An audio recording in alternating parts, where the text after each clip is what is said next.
This is Wendell Berry, reading from an essay entitled A Forest Conversation. An ecosystem, the web of relationships by which a place and its creatures sustain a mutual life, ultimately is mysterious, like life itself. We can know enough, and probably only enough, to tell us how little we know and to make us careful. At present, too ignorant to know how ignorant we are, we believe that we are free to impose our will upon the land with the utmost power and speed to gain the largest profit in the shortest time, and we believe that there are no penalties for this. Industrial farming and forestry use extreme methodologies that barter the long-term health and fertility, which is to say the long-term productivity of local ecosystems, for a short-term monetary gain. Like mining, they tend, though not so suddenly, toward the same totality of ruin. The issue of land use is not on the agenda of most conservation organizations, which have been primarily concerned throughout their history with the preservation of wilderness and wildlife habitat, even though most land is being used, and used badly, and though no wilderness or wildlife can survive the prolonged abuse of the economic landscapes. Governments typically are preoccupied with the politics and commerce related to land use rather than the ever more pressing issues of land use itself. Soil erosion, toxicity, ecological degradation, the destruction of rural communities, and the substitution of the global consumer culture for local cultures of husbandry. The considerable force of the colleges of agriculture has been applied mostly to promotion of industrial technologies and the economies of agribusiness, ignoring the great teachers and advocates of good land use, Liberty Hyde Bailey, J. Russell Smith, Hugh Hammond Bennett, Albert Howard, Aldo Leopold, and others. So utterly dominant has industrial agriculture become that the officially recommended soil conservation technology, no-till agriculture, undertakes to save the soil by poisoning it. By this method, the non-commercial plant cover is killed with an herbicide, and then the undisturbed soil is planted in corn or soybeans, genetically engineered for herbicide resistance. Among the results of continuous no-till cropping on sloping land is severe soil erosion. Everything human and natural is sacrificed for the sake of annual production. On the mostly wooded valley sides where I live, near the lower end of the Kentucky River, the same bad trade is underway. The woodlands here, which for the last 3/4 of a century or so have enjoyed the flimsy beneficence of neglect, are now often as heartlessly cropped as the fields. The story of a bad job of logging is easy to imagine. We need money, a forest-owning family decides. We'll sell our trees. The environment being in fashion, the family takes comfort in the thought that after the marketable trees are gone, many smaller trees will remain as the next crop, and so they sell their standing timber to a logging company whose representative comes in and marks every tree that can be sold. And then, all too often, a sawyer and a driver of a mechanical skidder, employees of the logging company, arrive with, inevitably, the single purpose of cutting and removing the marked trees as quickly, which is to say as cheaply, as possible. The logging company is in every sense an absentee, and of all the short-term economies in forestry, the absentee logging companies is the shortest. Any concern for the next crop cherished by the owners, who also have in effect made themselves absentees, has become forceless. Standing trees, if they are unmarked, are now regarded merely as obstacles. There is little concern for directional felling. Many of the smaller trees are broken off or permanently bent or in other ways damaged by the marked trees as they fall. As the tree-length logs are dragged out of the woods, sometimes straight up or down a steep slope, the trees of the next crop are damaged by the skidder or by the dragged logs. The woods is left a shambles, for nobody thought of the forest rather than the trees. All along the way, the economic interest was shifted from the forest to the marketable standing timber, though the source of the timber is not the trees, but the forest. Finally, there is no significant difference between forest ecology and a long-term forest economy. To forget this profound kinship is to abandon the forest to bad work. The example I have given is a worst-case scenario, but my point is that when land abuse is normal and not a public issue, and when local land economies have disappeared into a global financial system, the worst case can happen easily. I asked William Martin, a forest ecologist living in Lexington, what percentage of Kentucky forests is sustainably managed? He replied, I would say less than 10.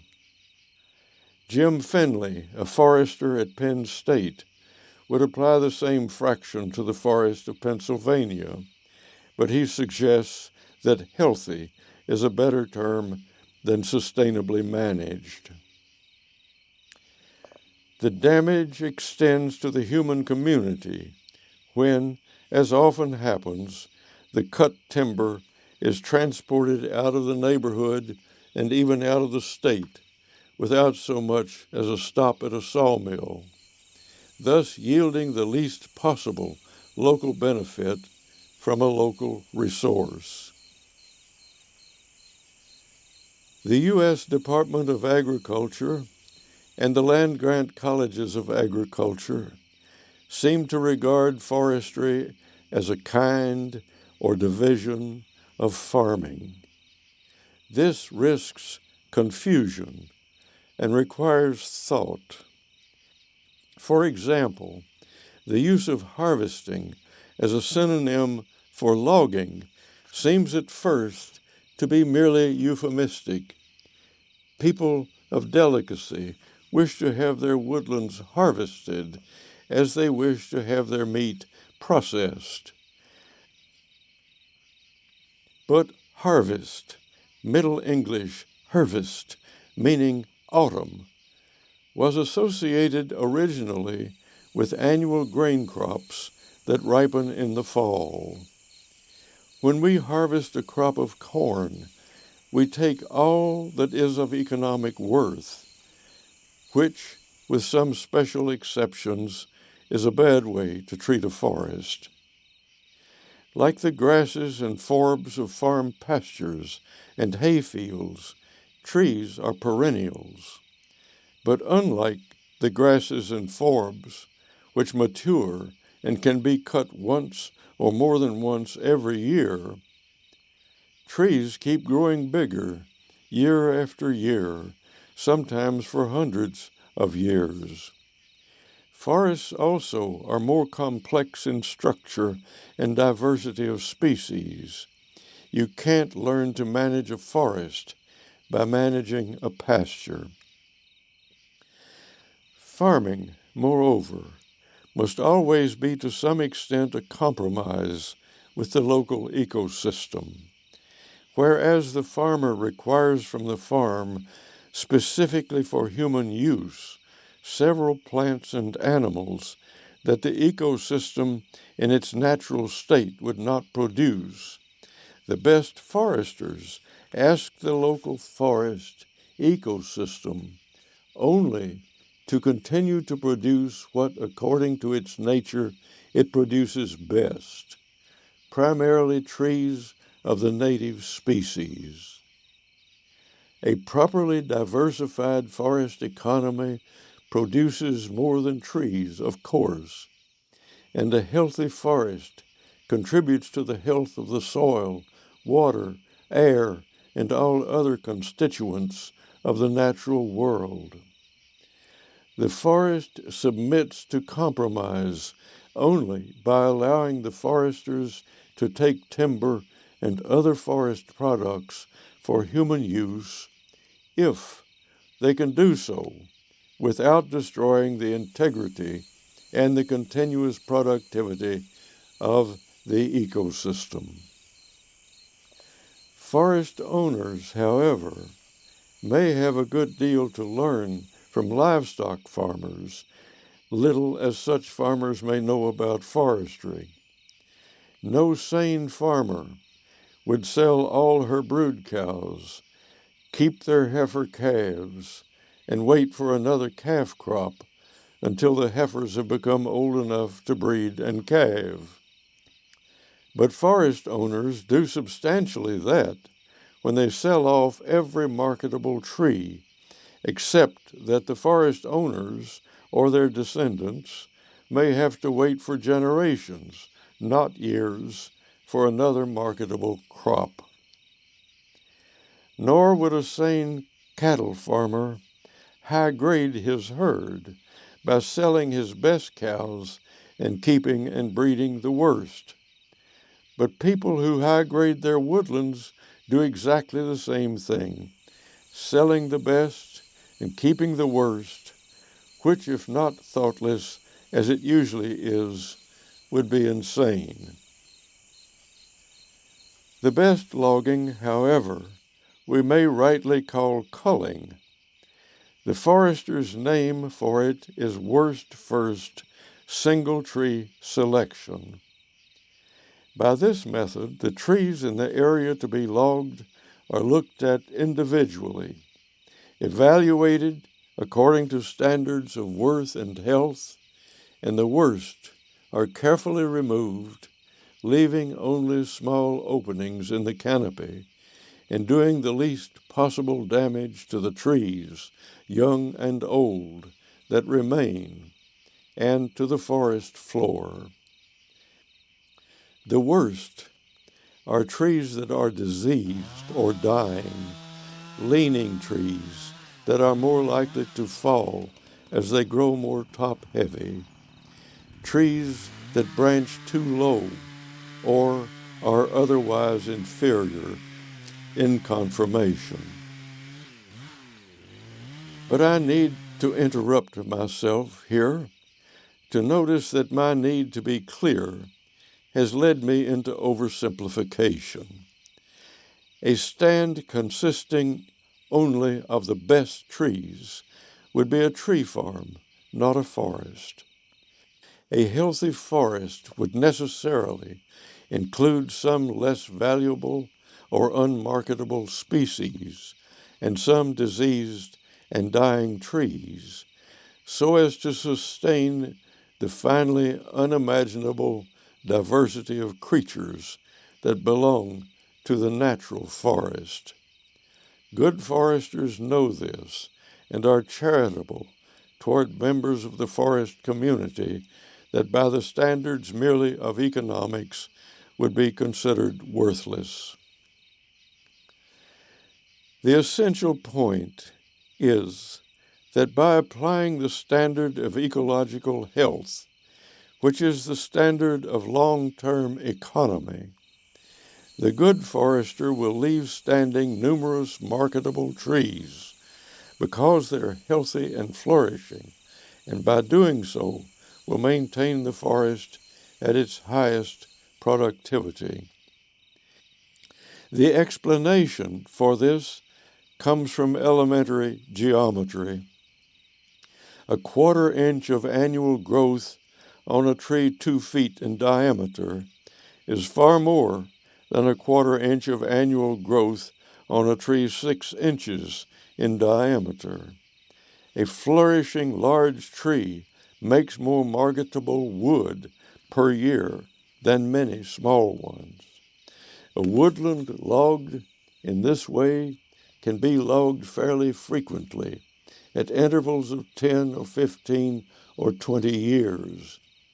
And at each successive logging, the quality and marketability of the trees that are cut will have increased. Forestry of this kind, though it is still far too rare, is not new. That it is more than 400 years old, we know from Aldo Leopold's essay, The Last Stand, in his book, The River of the Mother of God. I know a hardwood forest called the Spessart, covering a mountain on the north flank of the Alps. Half of it has sustained cuttings since 1605, but was never slashed. The other half was slashed during the 1600s, but has been under intensive forestry during the last 150 years. Despite this rigid protection, the old slashing now produces only mediocre pine, while the unslashed portion grows the finest cabinet oak in the world. One of those oaks fetches a higher price than a whole acre of the old slashings. On the old slashings, the litter accumulates without rotting. Stumps and limbs disappear slowly. Natural reproduction is slow. On the unslashed portion, litter disappears as it falls. Stumps and limbs rot at once. Natural reproduction is automatic. Foresters attribute the inferior performance of the old slashing to its depleted microflora, meaning that underground community of bacteria, moles, fungi, insects, and burrowing mammals, which constitute half the environment of a tree. By slashed, Leopold evidently meant something like what we now mean by clear-cut. Slashing destroyed the integrity of the forest ecosystem. The literature on what we are now calling sustainable agriculture, laying out the ecological principles of good land use, is fairly substantial, but not nearly so much has been written on sustainable forestry.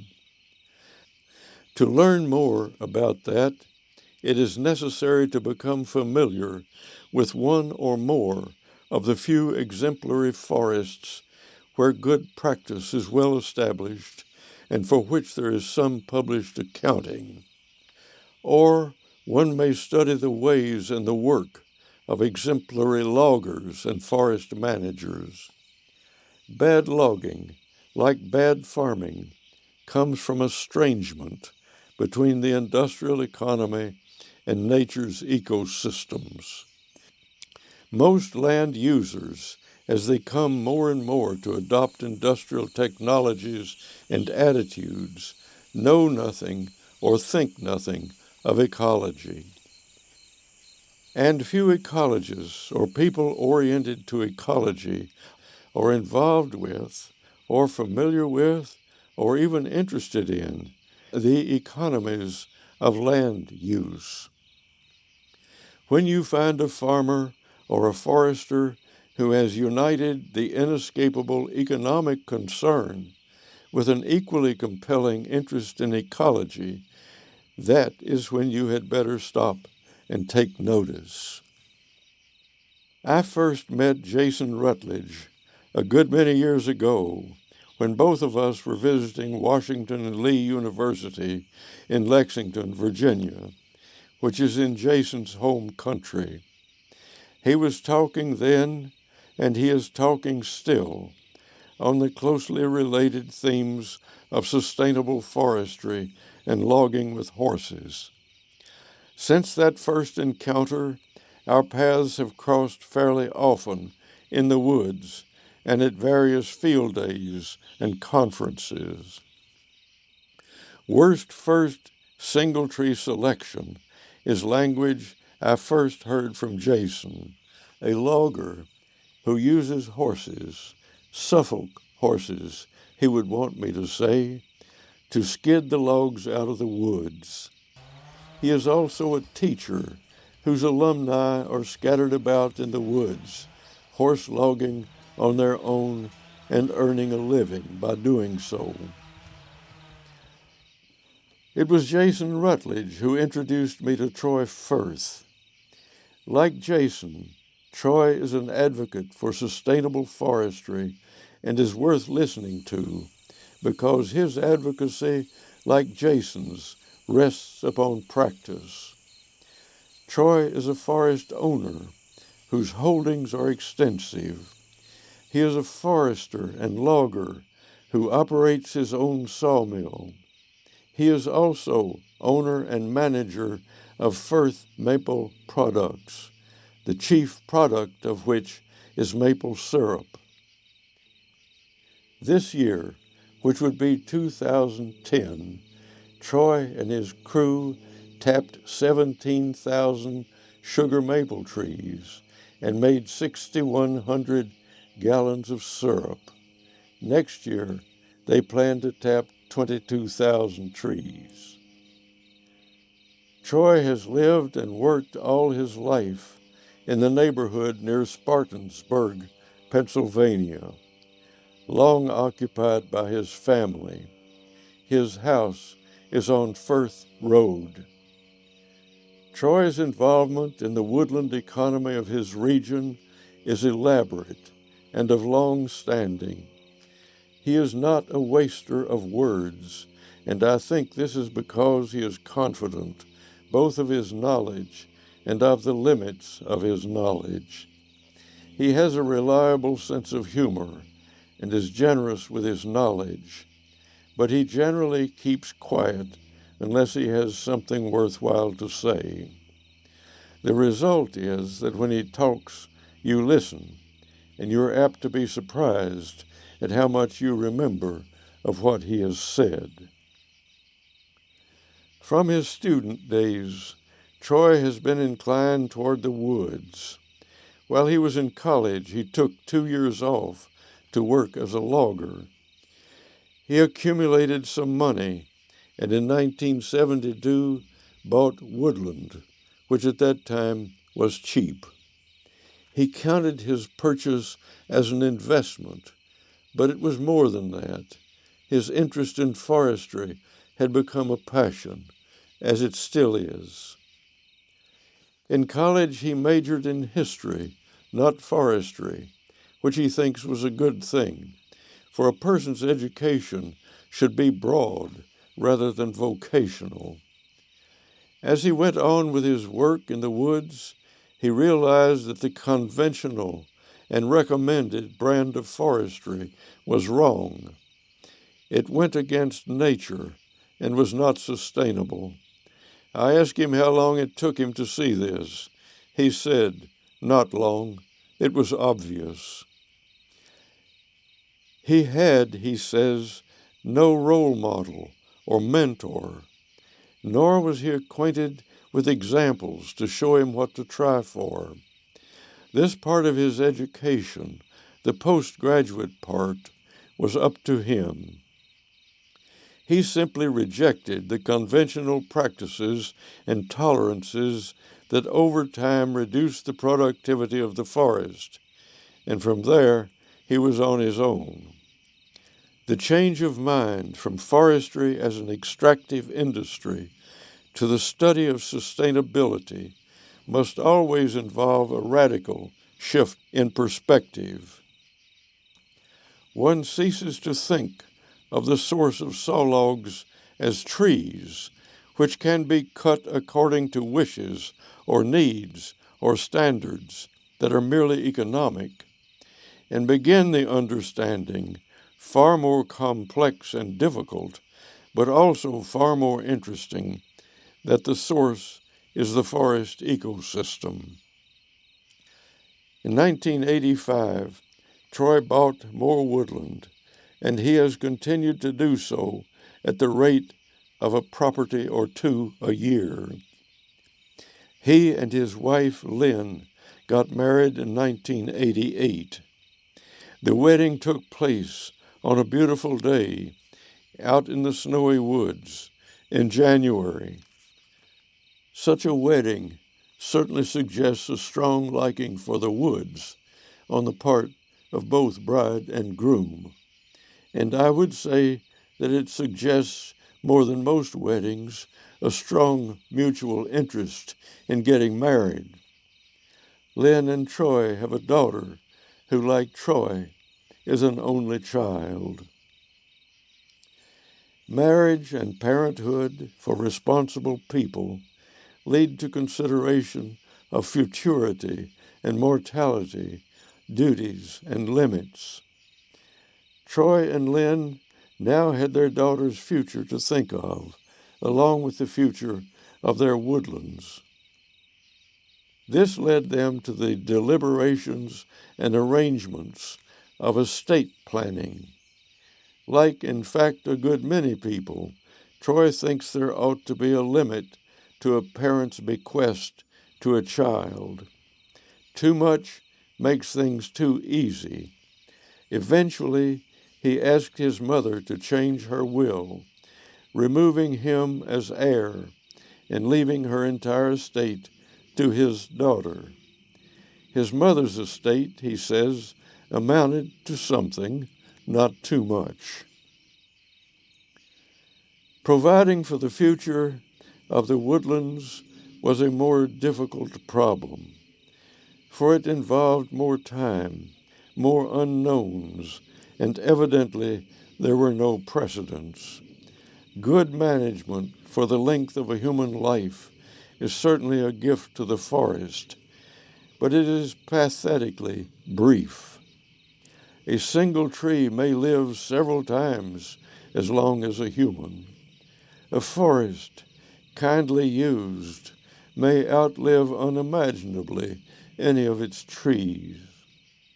Troy doesn't know whether he or his lawyer thought of it first, but the idea for the Firth Family Foundation emerged in 2004 from the need to provide the Firth's forest properties an inheritor that might keep them intact and well managed beyond the limits of a human lifetime.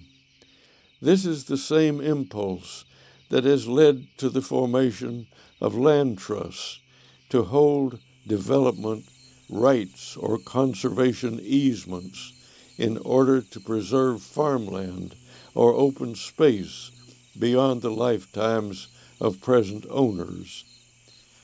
But Troy's vision for his foundation is more complex, and it addresses more problems.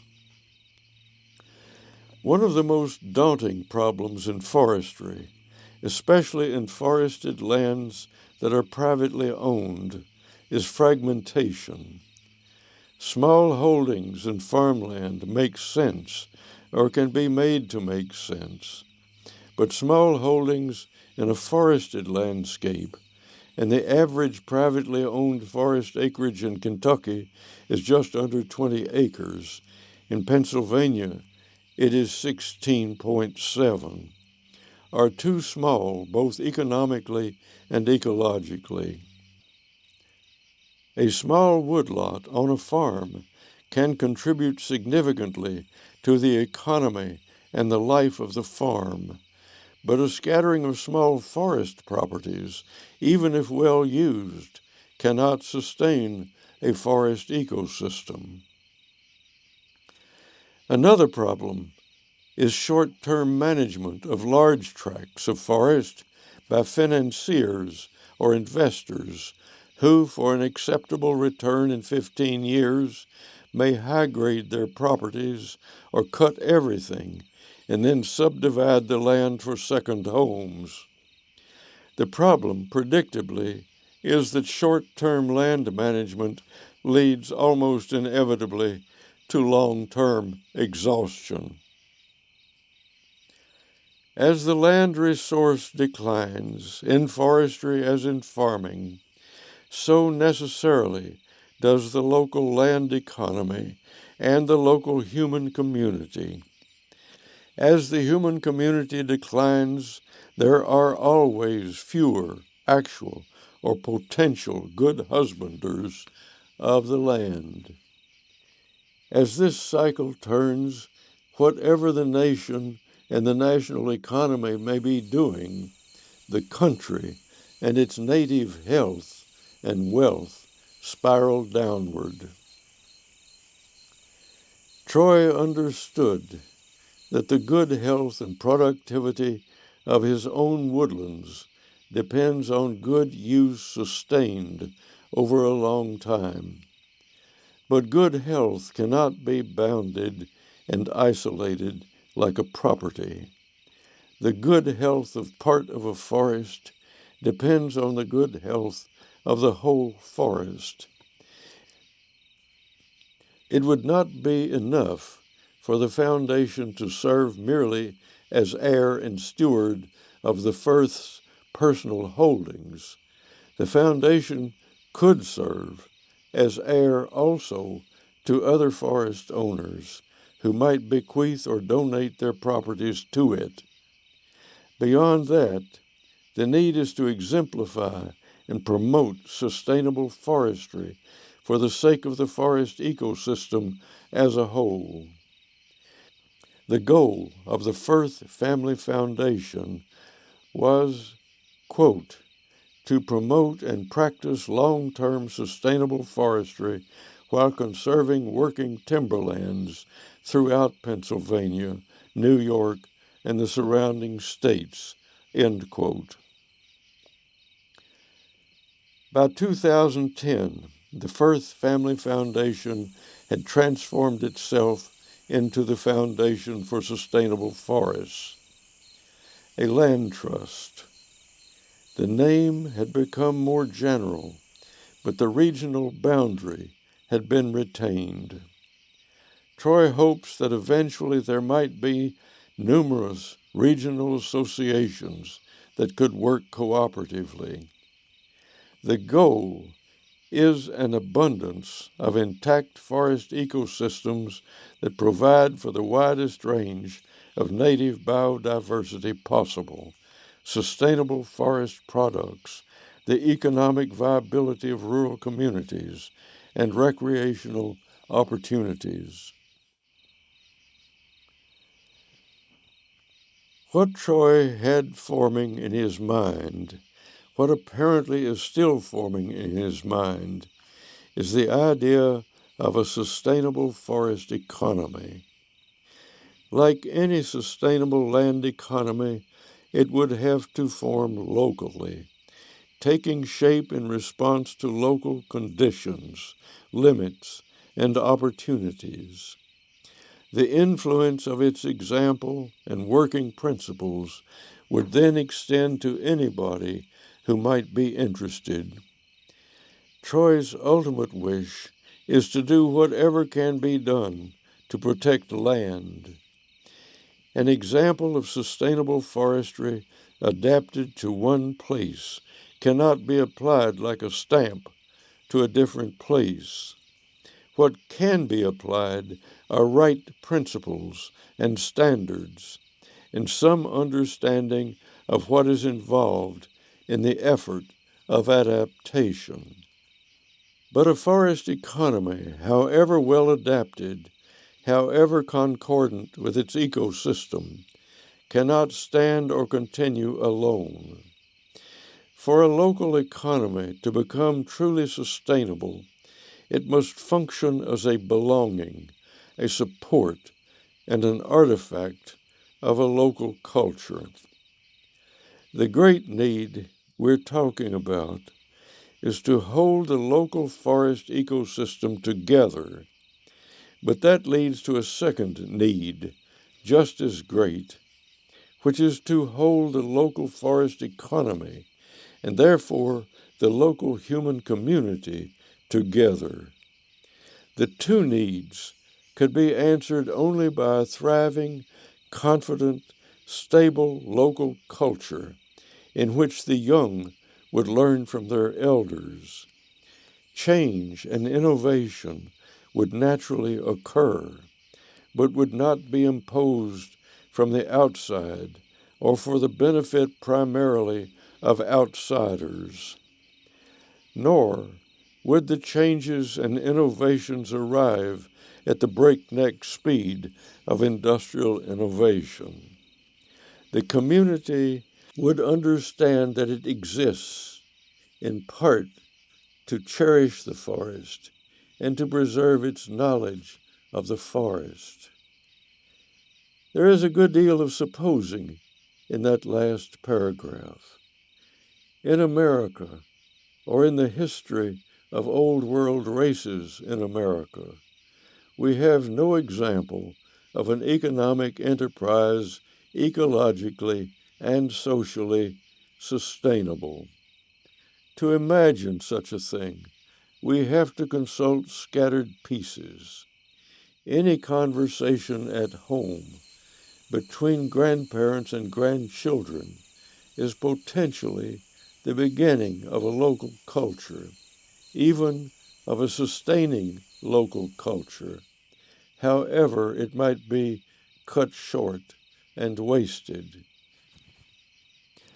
Troy's practice of forestry, even when he was working mainly alone, was already one of the scattered pieces of a sustainable economy, and Troy knew that.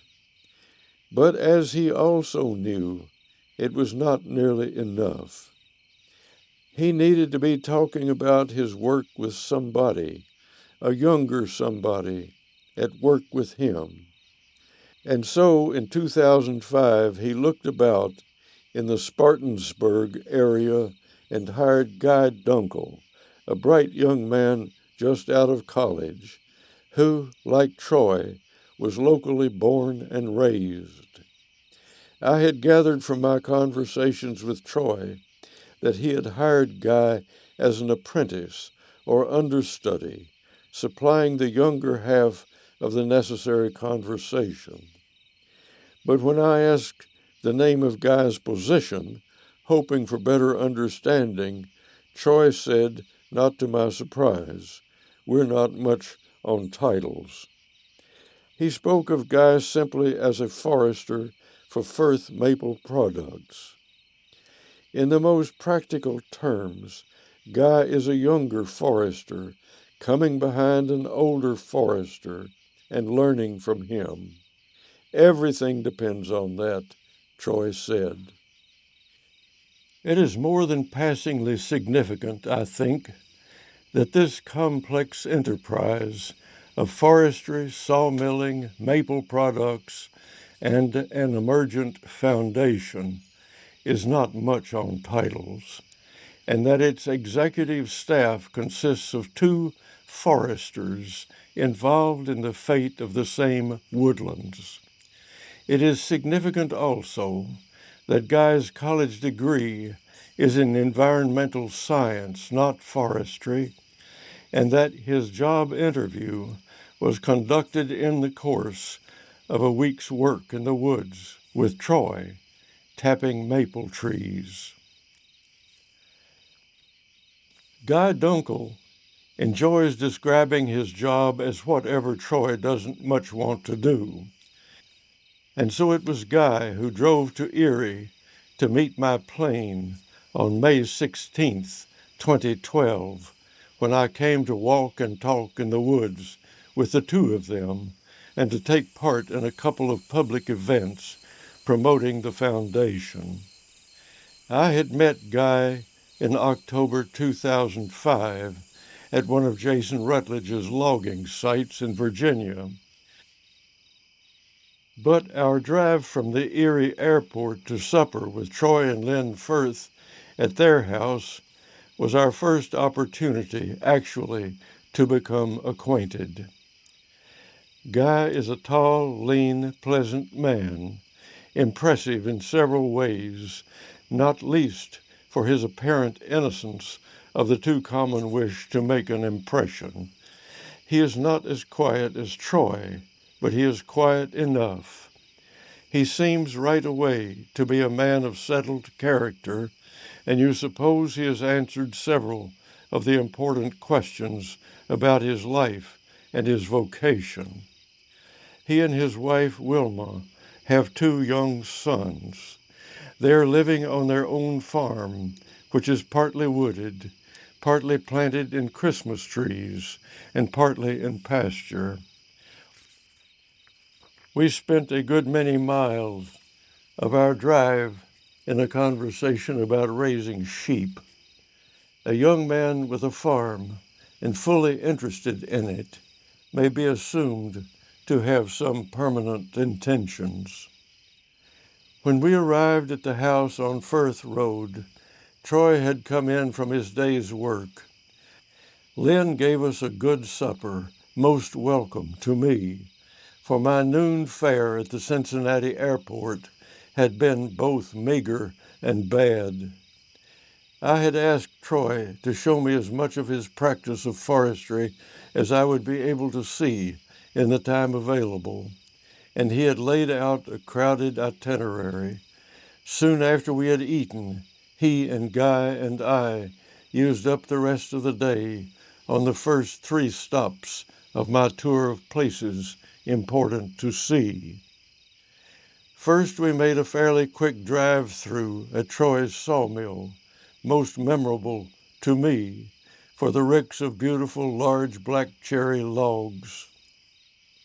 To be profitable, a mill of this relatively small scale must have a specialty or niche, which here is the lucrative trade in veneer quality cherry. That happens to be a proper niche for this area, which is uniquely productive of the finest cherry wood.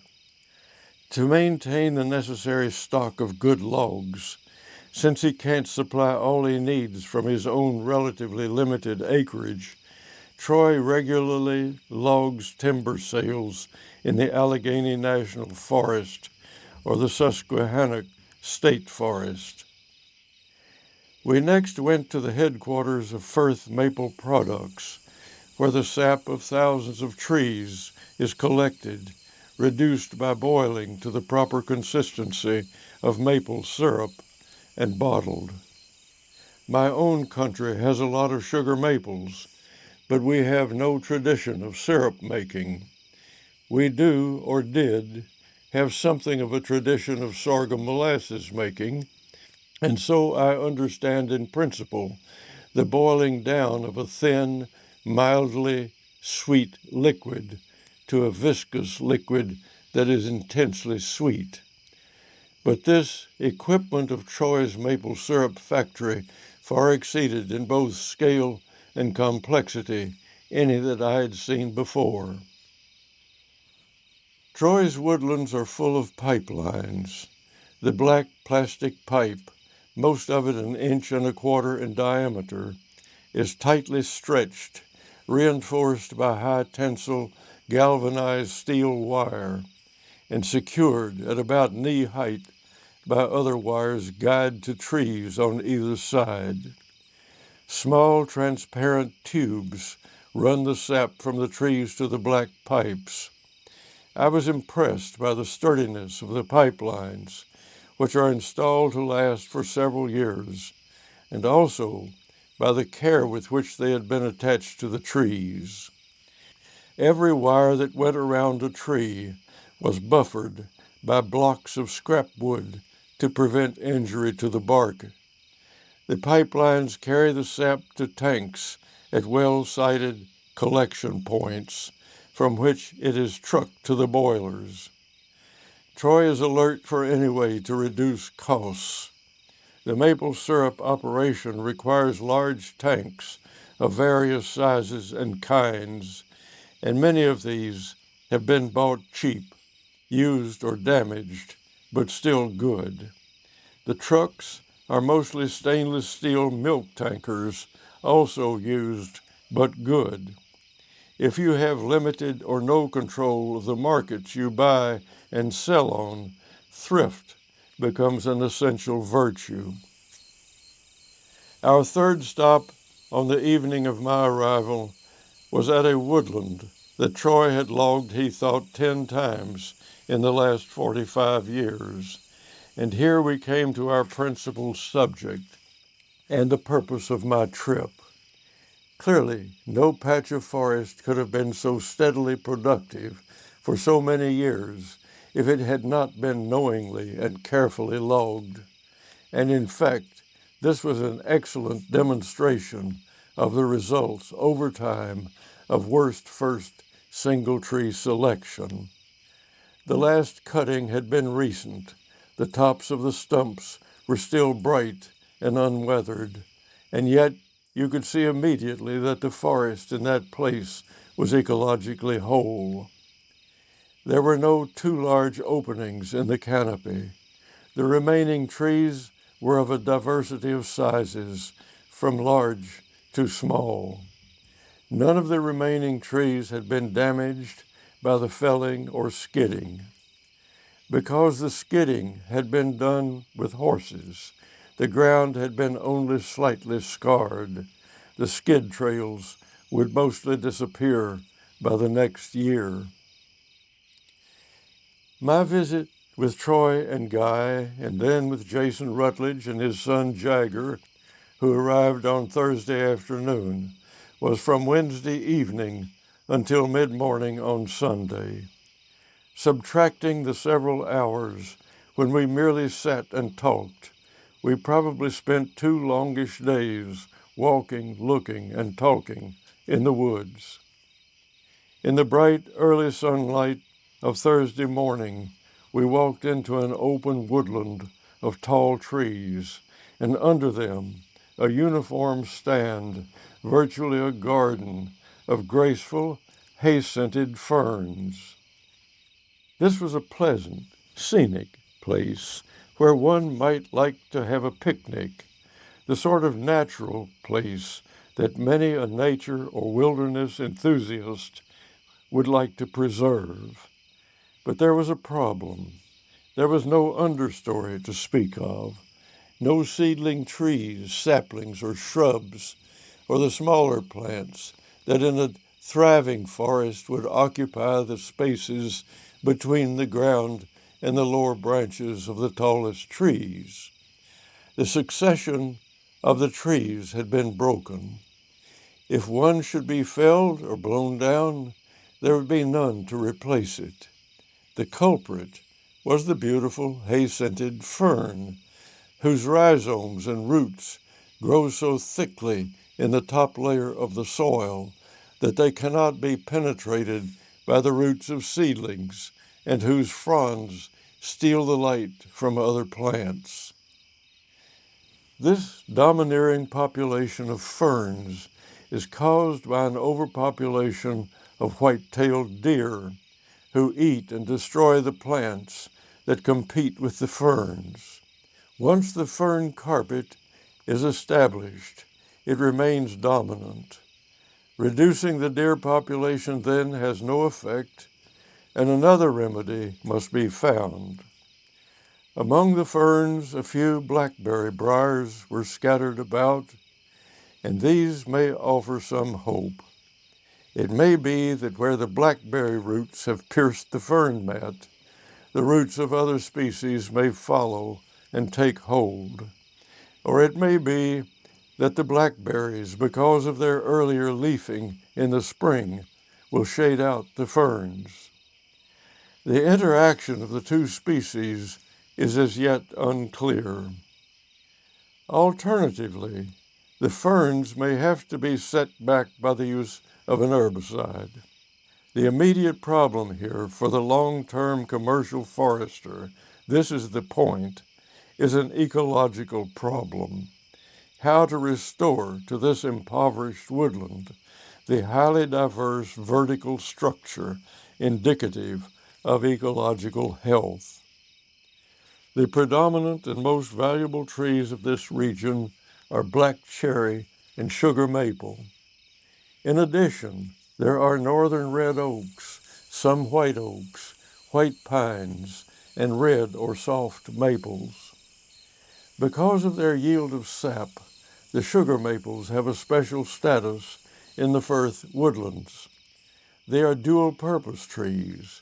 Tapping them for syrup degrades them somewhat as timber, but at appropriate times they too are logged. But when you are with him in the woods, you can feel Troy's partiality for the tall veneer-grade cherry trees with their dark, thick, flawless trunks. Looking with him at these trees, you see one of the primary ways in which good forest management increases yield. We were discussing a tall, thick-boled cherry tree with a fork at about half its height, two long, large prongs with many smaller branches. This woodland, Troy says, was high-graded perhaps 90 years ago. High grading, he says, takes the top off the woods. This reduces the competition for space and light, with the result that the trees branch or fork lower than they normally or naturally would have done.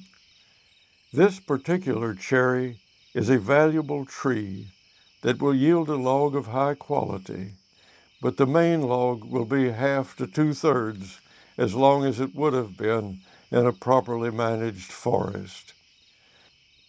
The tree, moreover, is vulnerable in a way that a single-stemmed tree is not.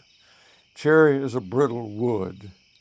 As the two great prongs of the fork become more top-heavy and their leverage increases, it becomes more likely that they will cause the tree to break or split. A tree like this one must be closely watched. At some point, a skilled climber will top the tree so that it can be safely felled. We visited, by contrast, a single-stemmed cherry tree in a woodland that had not been high-graded.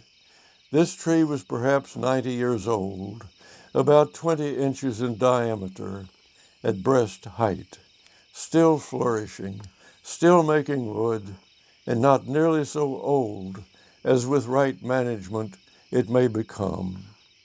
It was maybe 120 feet tall, 80 feet to the first branch.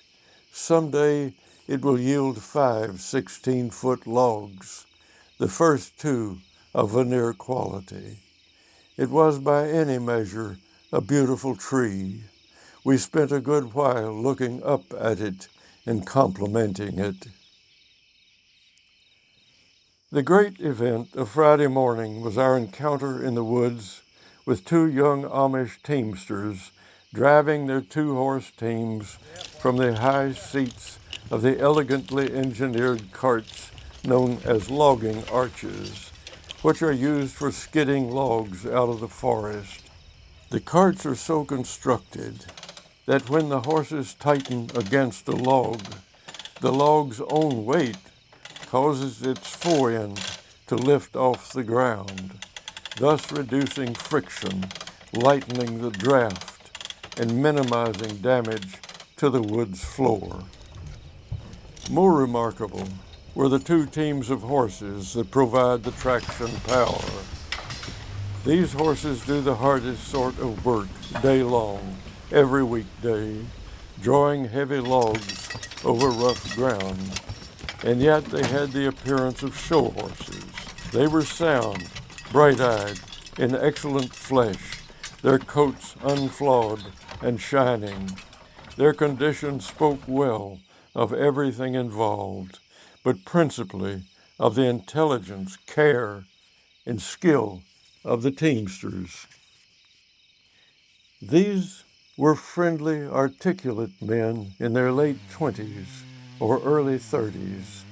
In conversing with us, and particularly with Jason, who is himself an excellent horseman and teamster, they showed themselves to be constantly attentive to every point of contact between horse and harness. This comes from a fine kind of sympathy. A good horseman wants the horses to work as comfortably in their harness as he himself works in his clothes. Sometimes in horse logging, one sawyer felling the marked trees will keep 2 or 3 teamsters busy skidding the logs out. Here, the teamsters themselves do the felling, and this gives an obvious advantage to the horses, who rest while the men work. The use of horses in the woods is fundamental to Troy's way of logging. It may finally prove to be necessary to anybody's version of sustainable forestry. Horses are kinder to the forest than mechanical skidders. Their skid trails are narrower and require no digging or grading of the forest floor. Using less force, they're less violent. A horse's hooves may slip now and then, scarring the surface of the ground, but the wheels of a heavy skidder compact the soil and in the roughest places tend to dig. Horses, moreover, can work on wetter ground than skidders. Horses and horse equipment also cost much less and work much cheaper than skidders, and this can yield a large advantage to the forest. A new skidder will cost in the neighborhood of $150,000, a used one something like $50,000. A teamster's outfit, horses, logging arts, chains, saw, etc., might cost as little as $5,000. This is a significant and influential difference. The more expensive the logging equipment, the higher the operating costs, the greater must be the pressure to increase the daily volume of board feet, increasing in turn recklessness in the use of the forest and the likelihood of damage. The urge toward the highest possible volume works against selectivity, judgment, and forbearance. In forestry, as in farming, low production costs can increase the quality of work and so of care for the land. The logger who is free of financial anxiety can stop and think. Moreover, the use of horses in logging increases human employment. One person operating a skidder may replace 3 teamsters. We're taught to see that as an advantage, and it is, but only to the company that makes the skidders and to the suppliers of fuel. The advantages of horse logging, much to the contrary, accrue to the forest and the human community. The Amish horsemen we talked with earn a good living, working as independent contractors. In a time officially obsessed with job creation, perhaps we don't need to argue about the worth of 3 people, in effect self-employed, as opposed to one employee driving somebody else's machine. Horse logging, in addition, is principally maintained by the local economy, which in turn it helps to maintain, whereas the purchase of large machines and the fuel to run them, siphons money out of the local economy to enrich the shareholders of remote corporations. In keeping with his commitment to sustainability, Troy does what he can to favor continuity of employment. At present, he has 6 teams that work in the woods. One of the teamsters, who happens to be one of Jason Rutledge's alumni, has worked for Troy for 15 years, another for 8, 2 others for 6. He tries to keep them busy all the year round, except for times in the spring when the ground is too wet, and when using horses, these times are not long. The logging is continuous. When it is too wet, Troy finds other work for the teamsters. The connections and interactions among all the creatures in the thriving forest ecosystem are complex beyond the human ability to think. This is the starting point, the primary axiom, and so humility is the primary virtue of good forestry. One must get the scale right, so as not to put too much at risk. One must not use too much power or be in too much of a hurry. Troy accordingly does not talk like an expert. Because the forest is complex, it requires due complexity of knowledge and of thought. Ultimately, it requires work that honors not only the known complexity, but also the unknown, the mystery of the nature of any place. By now, Troy has a lot of experience. He has thought and worked with care. But how does he know when he has worked well? His summary statement to me was that he finds out from the songbirds.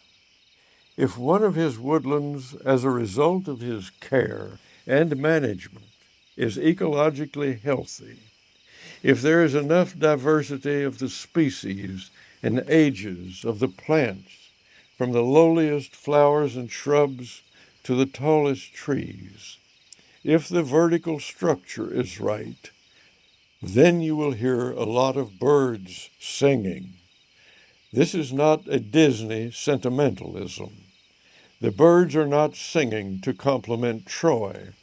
They are singing because they have found a diversity of places in which to nest and feed, as the nature of the forest requires. Their songs indicate that all, or at least enough, of the pieces are in place. They're singing specifically to Troy only in the sense that he knows at least this much of what they mean.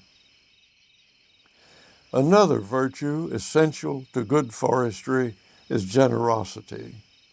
You don't have to see much bad logging before you become unable to imagine that a selfish or greedy person could be a good forester.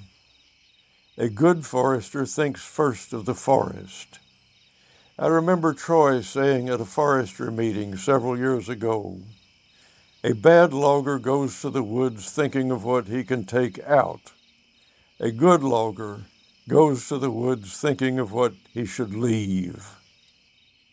It is this generosity toward the forest that enables the necessary thought. Generosity involves the forester in the history of the forest, its past and its future. Troy's knowledge of his woodlands is historical, extensive, highly particular, and intimate.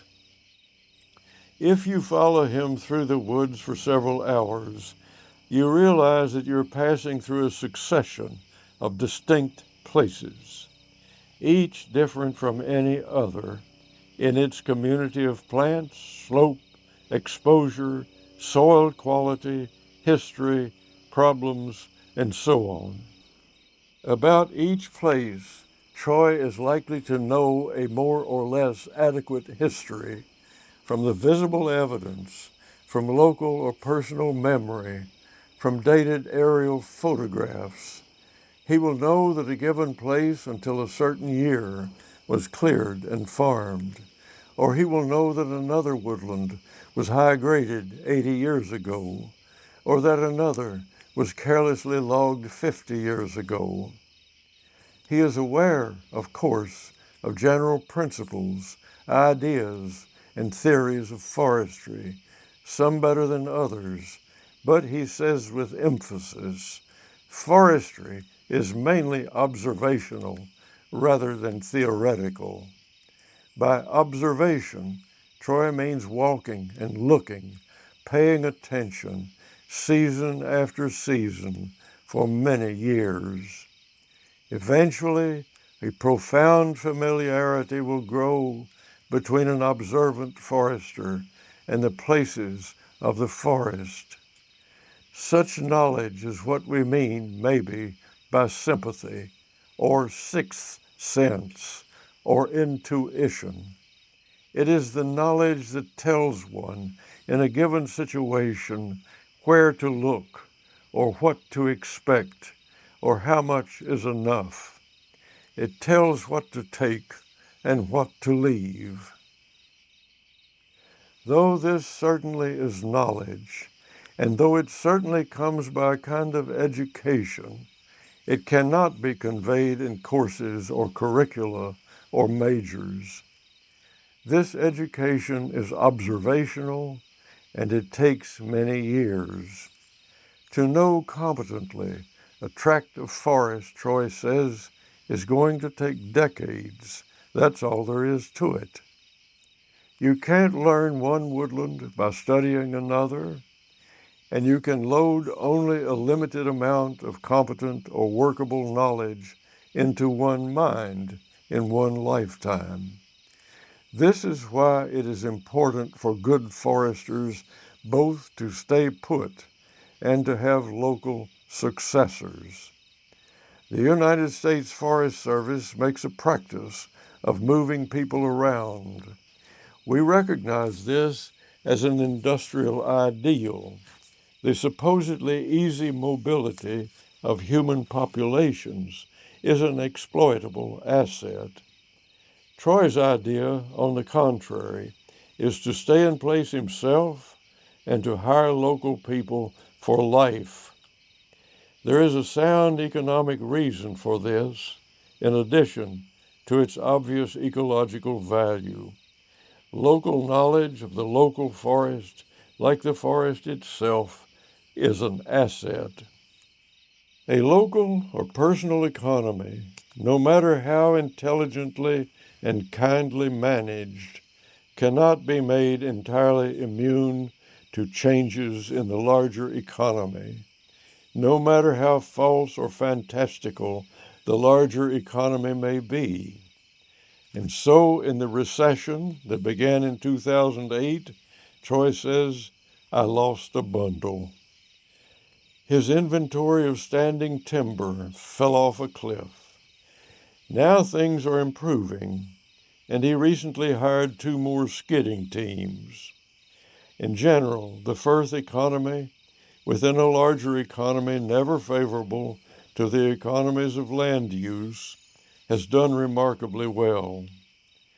Probably the most interesting sentence in the circular issued by the Firth Family Foundation is this, quote, a 2006 study by Landvest showed that the Firths averaged 11% annual return on their timberlands for the previous 20 years, end quote. Troy Firth's years of work in the forest have carried him far beyond the usual definitions of land ownership, of land use, and even of forestry. Rather than requiring the forest to submit to his economic demand, he has learned painstakingly to fit his economy into the forest. He has taken his living from the forest, not in defiance of the nature of the forest ecosystem, but to the best of his ability, cooperating with it. Under his management, the production of timber has not reduced the productivity of the forest.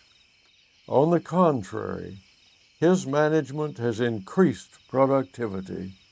It can, he says, almost double the production of poorly managed woodlands, at the same time that it increases the number of human workers. It would be hard to overestimate the importance of this as an accomplishment and as an example. Several human livelihoods taken from the forest to the forest's benefit, which becomes in turn and complexly a further human benefit. Troy is an exemplary user of the land. At a time when such exemplars are desperately needed, he is somebody to turn to for confirmation of certain good possibilities. But the value of this, as he well knows, is strictly limited.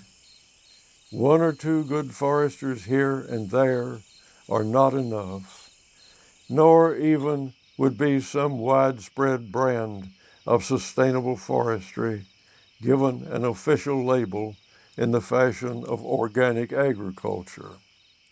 To develop and promote a forest ethic would do some good, but it would not do much good in the absence of working and paying examples of good practice. Government may provide some checks against bad forestry by laws, regulations, restraints, incentives, and so on. But governments do not have the means to bring about good forestry. In a note of June 25, 1942, Aldo Leopold recorded his sense of this governmental limit. Quote, "I am skeptical about government timber production as a sole remedy for the apathy of private timber owners," end quote. A sustainable local forest economy would supply as many as possible of its own needs, and it would perform most of the value adding to most of its products.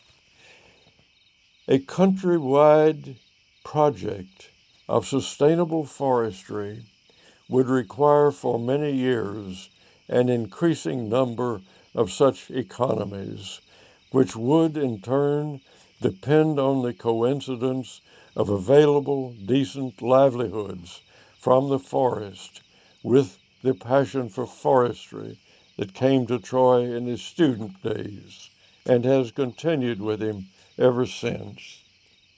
If you are not squeamish about the word, you may say the love of forestry. To say that the good care of the forest, as of all the world's places, depends upon love is, sure enough, to define a difficulty, but not an impossibility. The impossibility is that humans would ever take good care of anything that they don't love. And we can take courage from the knowledge that millions of Americans once loved their vegetable gardens, cared well for them, and kept them dependably productive, and that a good many still do. The foundation for sustainable forests at present is the work of a few people. It has so far acquired in its own name only 740 acres. It is assured, eventually, of having by bequest from Troy and Lynn more than 6,000 additional acres. What seems most hopeful about it is its solid base in practicality. Unlike most foundations, this one will be a viable commercial enterprise. It can use donated money to purchase woodlands, but these properties will become self-sustaining. Like the Land Institute, TILF, the Quivira Coalition, the Southern Agriculture Working Group, the Land Stewardship Project, and other organizations concerned with sustainable agriculture, the Foundation for Sustainable Forests will occupy the intersection of ecology and economy, which ought to be occupied by everybody, but at present has a surplus of elbow room. These organizations promoting sustainable land economies are identifiable by their endless agendas of work, by their virtual invisibility to the worlds of policy and the news, and by the swarms of questions that hover about them, questions asked and waiting for answers, questions as yet unasked. For example, if sustainable forestry depends upon sustainable local forest economies, how will we develop the necessary small-scale, value-adding industries? I don't know the answer, and I doubt that anybody does. But then I remember hearing that small Amish furniture factories did more than $100 million worth of business last year, and I draw another breath. The necessary pieces may already exist, though widely scattered and perhaps lost from one another. No one person will be capable of putting them all together. Troy Firth knows this, but he also knows a further truth. One person can begin, and can begin better with the help of others.